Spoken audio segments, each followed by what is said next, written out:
আমাদের এই প্যানেলের মধ্যে আমরা একটা বৈচিত্র্য নিয়ে আসার চেষ্টা করেছি। জুলাই বিপ্লবে আমরা প্রত্যেকের পরিচয় ভুলে গিয়ে আমাদের কমন গোল নিয়ে ফেসিবাদের বিরুদ্ধে আন্দোলন করেছিলাম।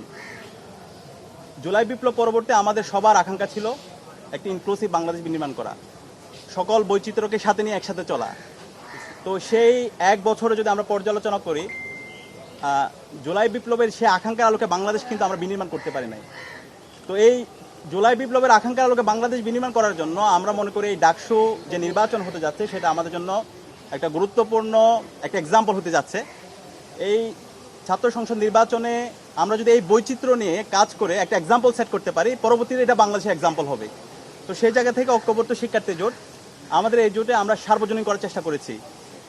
আমরা সমাজে যদি চলতে চাই, যারা আমাদেরকে নিয়ে সমালোচনা করে আবার যারা আমাদেরকে নিয়ে প্রশংসা করে, সবাইকে নিয়ে আমাকে চলতে হবে। তো সেই জায়গা থেকে আমরা সবাইকে নিয়ে আমাদের এই প্যানেলে সম্পৃক্ত করেছি এবং এই জায়গায় আমরা স্পেশালাইজেশনকে আমরা ফোকাস করেছি।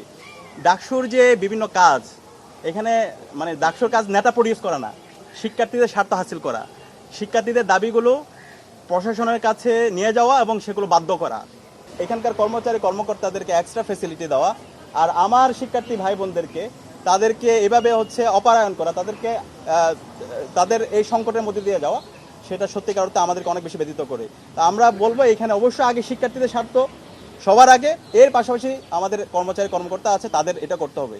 তো কিন্তু কর্মকর্তাদেরকে আপনি একজন লর্ড বানাবেন, তারা আমাদেরকে বলবেন তোমরা লাঞ্চের পরে আসো, সেগুলো এখন আর চলবে না, সেটা স্বাধীন বাংলাদেশে চলবে না। এবং এই ডাকসু পরবর্তী আমরা ওয়াদা করছি, সেটা আমরা এই রেজিস্টার বিল্ডিংকে ডিজিটালাইজেশন করা এবং রেজিস্টার বিল্ডিংয়ে কেউ হেনস্থার শিকার হবে না। এটা সার্ভিস, সে বাসায় বসে সে কাজটা করে নেবে। একজন শিক্ষার্থীকে কেন, মানে কি ধরনের একটা মান্দাতিন আমলের কাজ, সে একই ফর্ম তাকে ডিপার্টমেন্টে ফিল আপ করতে হবে, তাকে হলে ফিল আপ করতে হবে, আবার তাকে রেজিস্টার বিল্ডিং গিয়ে ফিল আপ করতে হবে, আবার তাকে অনলাইনে টাইপ করে ফিল আপ করতে হবে। এটা কি ভাই? এই জটিলতাগুলো একটা কৃত্রিম তৈরি, সেটা আমরা ইতিমধ্যে আইডেন্টিফাই করতে পেরেছি এবং এই জটিলতা নিরসন করার জন্য একজন শিক্ষার্থী সে ঘরে বসে সে সব কাজ করতে পারবে, সার্টিফিকেট সে তার কাছে চলে আসবে। এবং এই যে রোডম্যাপ, সেটা আমরা খুব দ্রুত সময়ের মধ্যে আমরা সেটা প্রস্তাবনা করবো এবং আমরা জিতেই অবশ্যই এটা খুব দ্রুত সময়ের মধ্যে আমরা এটা বাস্তবায়ন করব। এবং এর পাশাপাশি আমাদের প্রত্যেকটা ডিপার্টমেন্টে আমাদের এখানে ফ্যাকাল্টিগুলো আছে, social science faculty, arts faculty, Mokarram Bhaban, Curzon, এই জায়গায় কোনো ক্যান্টিন নাই। শিক্ষার্থীরা এই যে ক্লাস করে, ক্লাসের পরে তাদের এই খাবার নিয়ে হলে যাইতে হয়, হলে দেখা যায় অল্প জায়গা ক্যান্টিনগুলো যেগুলো আছে। তো আমরা এই ক্যান্টিন বিগত সময় শিক্ষার্থীদের এটা গণদাবি, প্রত্যেকটা ফ্যাকাল্টিতে ক্যান্টিন হওয়া, কিন্তু এই ক্যান্টিনগুলো এখন পর্যন্ত হয় না। এটা কিন্তু চাইলে এটা 1 মাসের কাজ। তো আমাদের কাছে মনে হয়েছে বিগত সময়ে বিশ্ববিদ্যালয় প্রশাসনের তাদের দুর্বলতা, তাদের অযোগ্যতা এবং যারা নেতৃত্ব পর্যায়ে ছিল তাদের অযোগ্যতার কারণে এগুলো হয় না। আমরা নির্বাচিত হয়ে এসে ইনশাল্লাহ এটা 1 মাসের মধ্যে সম্ভব প্রত্যেকটা ফ্যাকাল্টিতে ক্যান্টিন এস্টাবলিশ করা এবং এই ক্যান্টিনে একই সাথে ভর্তুকি দেওয়া, এবং সেটা ইনশাল্লাহ আমরা করব।